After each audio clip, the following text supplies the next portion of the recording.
सभी बहनों भाइयों को नमस्कार। नशा छोड़ो राम से नाता जोड़ो कार्यक्रम में एक बार पुनः आपका बहुत बहुत स्वागत है। आज हमारे बीच में हमारे परम मित्र और इस कार्यक्रम को दिशा देने वाले श्री नरेश कुमार जी चौधरी उपस्थित हैं। इनके कुछ प्रश्न हैं, तो चौधरी साहब आपका कौन सा प्रश्न है? नमस्कार मां साहब, आपसे मुझे पूछना था क्योंकि अपन यहाँ पे विगत 1 माह से नशा मुक्ति का कार्यक्रम चला रहे हैं। लोगों ने नशा छोड़ा भी है, लेकिन कुछ बातें ऐसी भी आती हैं सामने। कुछ लोग कहते हैं कि ये गांजा भगवान भोलेनाथ का प्रसाद है। बहुत अच्छा।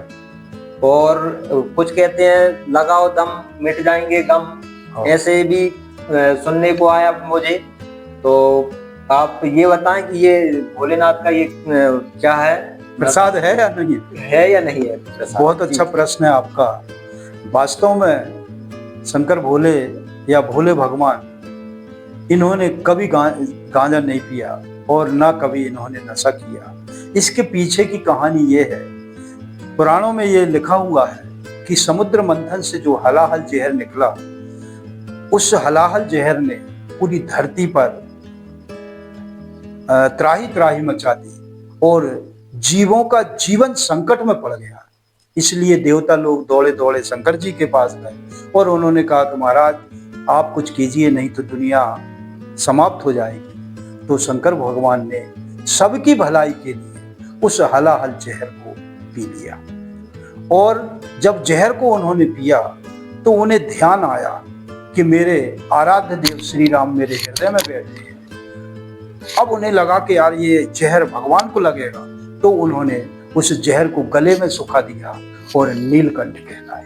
इसके पीछे की ये कहानी है, भगवान शंकर ने कभी गांजा नहीं पिया और न कभी किसी प्रकार का नशा किया। अगर ऐसी कोई लोग बात करते हैं कि भोलेनाथ का प्रसाद है, इसको पियो इससे पुण्य हो जाएगा, तो वो निरर्थक झूठ बोल रहे हैं। और ऐसे नकली लोगों की हमें नहीं मानना चाहिए।